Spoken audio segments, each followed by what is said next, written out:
The pail of water slipped from her frozen hands and shattered against the corral stones, just as she was running out of the house with her shawl half tied, shouting a name the wind snatched away before anyone could hear it clearly. The horse reared. A man fell into the mud, and from the porch an old man with an oak cane clenched his teeth and didn't budge an inch to help. That's how it all began, though no one knew it yet. The Calloway Ranch stretched across the prairie like a promise made of stone and pride. 300 head of cattle, a 2-story house with imported glass windows, and a patriarch, Walter Calloway, who had built every fence with his own hands when his back was still young enough for it. Now he was 61, had a 22-year-old daughter, and a single certainty he repeated like a bedtime prayer. No landless man would ever put a ring on Eleanor Calloway's hand. Eleanor had grown up amidst the scent of hay and the sound of boots on wood, the only daughter of a man who loved her with the same fierce intensity he defended his boundaries. Her hair was the color of wheat in August, and she had a way of looking directly at you that made men uncomfortable. Men used to women averting their eyes. She knew how to read accounts, tend a sick horse, and argue with her father without raising her voice, which, in that house, was a form of victory. The man who fell into the mud was named Thomas Reed, and he owned absolutely nothing he couldn't carry in saddlebags. He had arrived at the ranch 2 years ago, hired to break horses that no one else would touch, with a handwritten recommendation and hands that had known the weight of work since he was 12.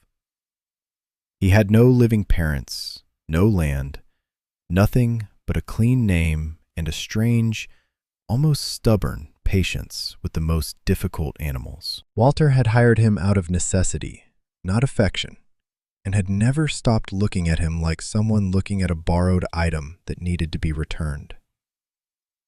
Eleanor and Thomas had known each other since the very first day he crossed the gate with a half-wild Arabian horse tied to a short rope. She was 20 then, and had sat on the fence watching him work for 3 hours without a word, until he, without looking at her, had asked if she intended to help or just judge. She had laughed, a short, surprised laugh at herself, and from that day on, something had settled between them that neither dared to name. What each saw in the other was simple, and at the same time, impossible to say aloud. She saw in him a stillness she had never known in any other man. He didn't talk to impress her. He didn't pretend to know more than he did.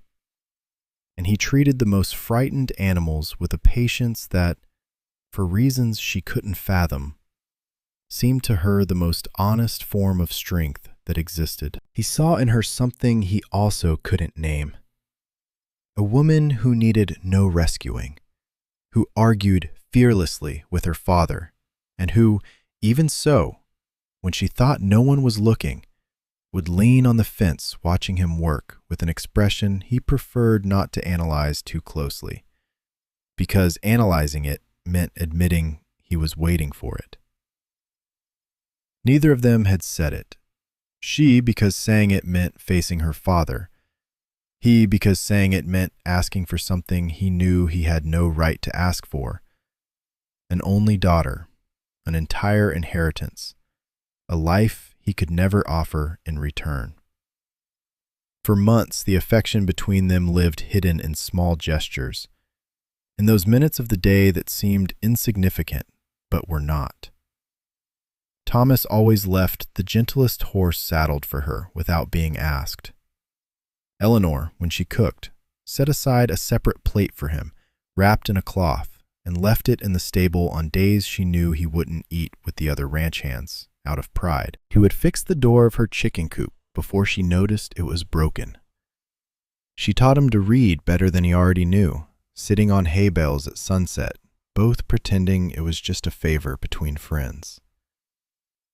There was a rainy afternoon when the stable roof began to leak, right over where the newborn foals slept, and Thomas worked for 2 hours in the downpour to fix it, while Eleanor held the lamp from inside, neither of them having been asked to do so. They barely spoke that night. It wasn't necessary. But when he finished, soaked to the bone, and she handed him a blanket, their hands brushed longer than necessary, and both noticed it, and both pretended they hadn't. But what neither of them knew yet was that the same week, several miles away, a man named Richard Hale was boarding a train with a fine leather trunk and a letter of introduction addressed to Walter Calloway, written by a business partner who knew perfectly well what the old rancher desired most for his daughter. Richard Hale owned the most important bank in the region, a 34-year-old man with polished manners and a fortune that needed no explanation. He spoke with the confidence of someone who had never had to ask for anything twice, wore suits that smelled of the city, and, they said, had a gaze capable of calculating the value of anything in seconds. Cattle, land, women, without effort. Walter received him as one receives a long-awaited son. "This is the kind of man this land needs," he told Eleanor on the night of their first dinner, while she toyed with her food, barely touching it. "Someone with a head for business. Someone who doesn't have to start from scratch every morning." Eleanor didn't reply. But that night, when she ran into Thomas in the yard, on her way to the stable, he looked at her with a question that didn't need to be voiced aloud. And she simply lowered her gaze and kept walking. And both felt, without saying it, that something had begun to change. Richard Hale stayed for 3 weeks at the ranch under the pretense of closing business with Walter on the sale of cattle to the city. In reality, everyone in the house knew exactly why he had come. He took her for walks in the afternoons, spoke of the house he was building in the county seat, of the trips they would take, of the life she would never have to worry about sustaining with her own hands. It was, in appearance, everything any father would want for his daughter. And that was precisely what made it so difficult to refuse without seeming ungrateful, or worse, foolish. Walter began to speak of the wedding as if it were already decided. He ordered fabrics from the city. He spoke with the village pastor about possible dates. Every night at dinner, he mentioned Richard as one mentions something already bought, already secured, already put in its proper place in the world. "Your mother, God rest her soul, would have been proud to see you well married," he told her one night, his voice cracking in a way Eleanor had rarely heard. "I'm not going to live forever, Eleanor. I need to know you'll be protected." It was the hardest argument to dispute, because it wasn't born of cruelty but of fear, and Eleanor knew it. Her father didn't want to control her out of whim. He wanted to protect her from the same harsh world that had prematurely grayed him, from lost harvests, from winters that took the livestock, from the uncertainty that had buried so many proud men in land that was no longer theirs. For Walter, Richard Hale's money wasn't vanity. It was armor he had never been able to build for his daughter with his own hands, and which now, at last, someone was offering on a platter. But the heart understands no reasonable armor. Every time Eleanor crossed the yard and saw Thomas working with the horses, his shirt clinging to his back with sweat, the infinite patience with which he calmed the most nervous animal on the ranch, she felt her breath catch in a way no speech about financial security could explain. And every time Thomas saw her walking arm in arm with Richard Hale down the path to the river, something in his chest clenched like a fist, not from cheap jealousy, but from the concrete, silent pain of knowing he could never offer her anything comparable to what that man had to give. There's a particular kind of fear that psychologists have studied for decades. The fear of wanting something again after having learned, the hard way, that wanting hurts. Researcher Brené Brown, in her studies on vulnerability, described how people who have buried a deep desire for a long time develop an active resistance to acknowledging it again, because admitting it means exposing themselves once more to the possibility of losing it. Thomas didn't fear Richard Hale. He feared, with an embarrassing clarity, wanting again something he knew he probably couldn't have. One afternoon, while he was repairing the corral fence to the north, Eleanor approached without him hearing her arrive. "My father wants to set the date for autumn," she said, without preamble, as if she'd needed to say it for hours. Thomas didn't look up from the wire he held in his hands. "Then congratulations await you," he replied, with a voice so controlled it hurt more than any shout. "I didn't ask what my father thought. I asked—" She stopped, because she hadn't actually asked anything, and they both knew it. "You didn't ask me anything, Eleanor," he said, finally looking at her. "And even if you had, what would you want me to say? That you shouldn't marry the man who can give you a life without any hardship? That you should stay here, on this land that isn't mine, waiting for me to someday have something more to offer you than these hands?"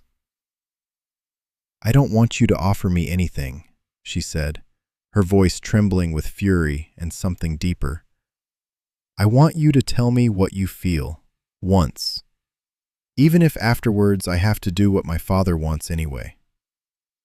Thomas was silent for so long that she thought he wouldn't answer. But finally he said, "What I feel changes nothing of what is true." And he turned away and continued repairing the fence, and she stood there, in the middle of the field, feeling something break inside her chest with the same dry sound as that pail of water breaking against the stones, months ago, the day everything had begun without either of them knowing. The wedding date was set for October 18th.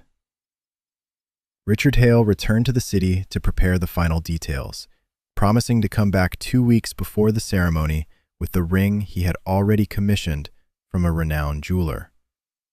Walter, satisfied, began to treat Eleanor with a new tenderness, like someone who has finally seen the purpose of a lifetime of sacrifice fulfilled.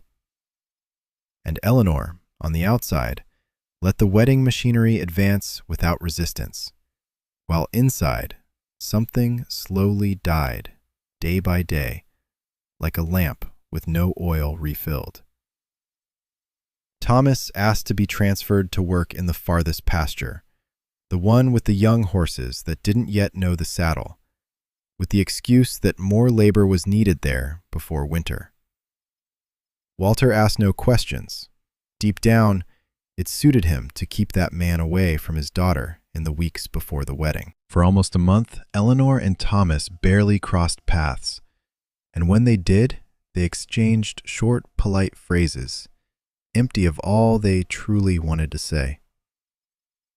It was in that silence that Eleanor began to understand, little by little, that her father's fear was not hers.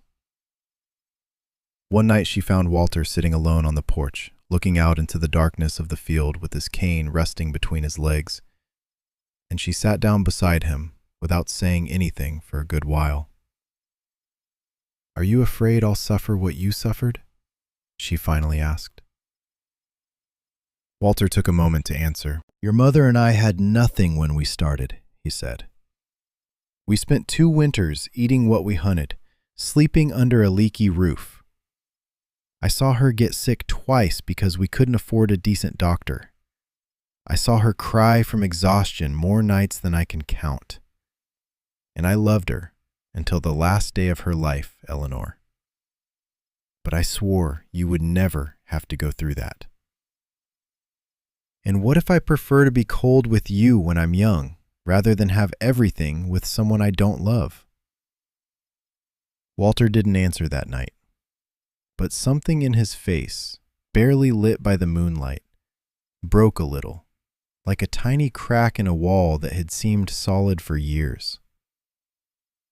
10 days before the wedding, the horse incident happened. It was a young stallion, bought weeks ago to improve the breeding, too nervous, too strong, and no one on the ranch except Thomas dared to approach it without a long rope and a lot of caution. That morning, however, it was Eleanor who entered the corral, wanting, perhaps without fully admitting it, to feel something akin to the danger she had been avoiding feeling in any other form of her life for weeks. The horse was startled by the wind that suddenly whipped a nearby tarp, and it lunged at the fence just as she was too close to escape. It was Thomas who saw her from the other end of the pasture and ran without thinking, jumping the fence, putting himself between the animal and her with his arms open, taking the blow of a hoof to his shoulder himself, which knocked him to the ground, while managing to pull her away just in time. When it was all over, Eleanor was kneeling beside him in the mud, her hands trembling, checking that nothing was broken, and he, with evident pain on his face, looked at her and said, almost breathlessly, "If something had happened to you." He didn't finish the sentence. It wasn't necessary. That night, while his shoulder was being bandaged in the main house kitchen, Walter entered without announcing himself and stood in the doorway, watching the scene. His daughter holding the hand of that landless man with an intensity that no speech about security could contradict, and that man looking at her with a care no jeweler's ring could buy. Walter said nothing. He just stood there, watching, for a long minute, before silently retreating to his study. But that night, for the first time, something had begun to move within him that could not be stopped by will or pride. Before we continue, let me ask you something. From what country are you watching this story today? Write it below. I'd love to know as we go on. The following days passed with a new tension on the ranch, a tension everyone felt but no one named. Walter spent more time in silence, observing his daughter with a mixture of sadness and doubt she hadn't remembered seeing in him before. Richard Hale arrived 5 days before the wedding, the ring in a velvet box and the intact confidence of a man who had never imagined anyone could refuse what he offered. The night before Richard arrived, Thomas went to find Eleanor in the stable, where he knew she often took refuge when she needed to think. "I'm leaving the ranch," he said, without preamble, as soon as she looked up. "After the wedding. I can't stay and watch you marry another man, Eleanor. I don't have that kind of strength." She stood up, her eyes full of a fury she had been holding back for weeks. "And you think leaving solves anything? You think not seeing me will make you stop feeling what you feel?" "I don't know what else to do," he said, and for the first time in 2 years, his voice truly broke, uncontrolled, without the calm that had always defined him. "I have no land to offer you. I have no name worth anything in any ledger. All I have is what I feel, and that, in this world, is not enough for anything." "It's enough for me," she said, taking a step closer. "It's been enough for me since the first day I saw you. Tame that Arabian horse without raising your voice once. It's been enough every time you leave my horse saddled without being asked. It's been more than enough for me than any house in the city, than any ring, than any promise of a life without hardship. Eleanor, I've been waiting for months for you to take the first step, Thomas. But I can't wait anymore. It's 5 days until I'm married off to a man who doesn't know a single one of the things you know about me without me telling you. So tell me, Now, once and for all, what do you feel? Not what's reasonable, not what you think you deserve or not. What you feel. Thomas looked at her for a long moment, and something in his face finally yielded, like a dam that could no longer contain the pressure. "I've loved you since the second week I arrived at this ranch," he said, his voice low but firm. "I loved you when you laughed at me sitting on that fence, and I've loved you every day since, even when I told myself I had no right to love you. I have nothing to offer you, Eleanor, but if you let me, I will spend the rest of my life building something, even if it takes me 20 years, until I have something worthy to put in your hands." "I don't want you to build anything to earn me," she said, her eyes full of tears. "I want you, exactly as you are, today, without land, without a name in any book. You." The silence that followed lasted only a few seconds, but it weighed more than any word either of them could have spoken. Thomas took the step he had been afraid to take for 2 years, and he kissed her, right there, in the middle of the stable, with the smell of hay and horses all around, with both their hearts beating as if they had been waiting their whole lives for that single moment. When they broke apart, she rested her forehead against his and said, in a low voice, "I'll talk to my father tomorrow." What neither of them knew was that Walter had already seen them from the study window, and that night, for the first time in years, the old rancher wept alone. Not from sadness, but from the enormous weight of having to decide between the fear he had carried his whole life and the evident happiness of the only person left in the world for him. The next morning, Eleanor entered her father's study before he could finish his coffee. She found him sitting at his desk, with a half-written letter in front of him, addressed to Richard Hale. "Father, I can't marry Richard." Walter didn't look up immediately. When he did, his expression wasn't of surprise, but of an ancient, almost resigned weariness. "I know," he said simply. "I've known for weeks, though I didn't want to admit it." "Then why did you go ahead with all of this?" "Because I was afraid," he said, and the words sounded strange in his mouth, as if he hadn't uttered it in years. "Afraid you'd repeat the winters your mother went through? Afraid that one day you'd blame me for not protecting you when I could?"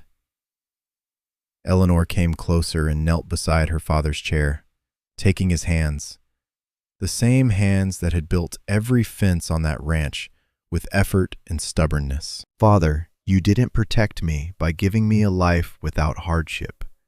You protected me by teaching me not to need anyone to rescue me. And that's exactly what allows me to choose, today, with my eyes open, the man I love without fear of what we might lack." Walter was silent for a long while, looking at his daughter's hands in his. "Your mother told me once, before she died, that the love that's worth anything is never measured in what a man has, but in what he's willing to build," he said, finally, his voice breaking. "I had forgotten. Thank you for reminding me." That same afternoon, Walter sent for Richard Hale to come to his study. The conversation was brief, painful for the banker's pride, but definitive. Richard left that same night, the ring still in its velvet box, without fully understanding how he had lost something he considered practically secured, without knowing that he had never actually had it. The wedding that was finally held 6 months later had no imported fabrics from the city and no renowned guests. Instead, it had all the ranch hands gathered under a century-old oak tree, a village pastor who had known Eleanor since childhood, and a father who, as he gave his daughter away at the improvised altar, whispered in her ear, "Your mother would be proud, and so am I, much more than I ever told you." Walter gave Thomas, as a wedding gift, 100 acres of the ranch and the promise to teach him all he knew about managing the land, not as a favor, but as someone who finally recognizes a son who had been there all along, waiting to be seen. They built their life together with the same patience with which Thomas tamed the most difficult horses, unhurriedly, without shortcuts, attending to every small detail as if it were the most important. He would get up before dawn to check the livestock, and she, before he returned, would always leave hot coffee waiting for him at the table, a gesture she repeated, without exception, for the next 31 years. He, in turn, never stopped saddling the gentlest horse for her first, even when it was no longer necessary, because some gestures cease to be necessary and become, simply, the way two people tell each other they continue to love each other. They had 3 children, lost 2 entire harvests to drought, buried Walter on a winter afternoon 14 years after that wedding under the same oak tree where they had married, and built, brick by brick, year by year, exactly the kind of life Thomas had promised that night in the stable. Not a life without hardship, but a true life, sustained by 2 people who had chosen to build together rather than simply receive. 53 years after that first encounter by the corral fence, Eleanor Reed, now with completely white hair and hands marked by decades of working the land they had worked so hard to grow, sat as she did every afternoon with her husband on the same porch where, one October night, Walter had wept in silence, deciding whether to let her be happy. Thomas, now 90 years old and his body stooped from a lifetime of work, held her hand with the same rough fingers he had once used to calm the most difficult horse on the ranch, and which now, with the same exact patience as always, adjusted her shawl over her shoulders when the evening wind began to cool. "Did you ever regret it?" she asked, as she sometimes did, without a real need for the answer, just for the pleasure of hearing it again. "Not a single day," he replied, as always. "And you?" "Not a single second," she said, resting her head on his shoulder, feeling beneath her cheek the same scent of hay and countryside that had made her fall in love more than half a century ago, a scent that neither time nor age had managed to erase. And perhaps that is, in the end, the simplest and most difficult truth of any love story. That the true value of a life is not measured in what a man can buy the day he arrives, but in what he is willing to build, slowly, over all the days that follow. That love that lasts is not the one that arrives with guarantees, but the one that is chosen, again and again, even when the reasonable, the safe, the advised by all, points in another direction. If you have ever had to choose between the safe and the true, perhaps you already know, as Eleanor knew that afternoon by the fence, that the heart rarely makes a mistake when it is finally allowed to speak aloud.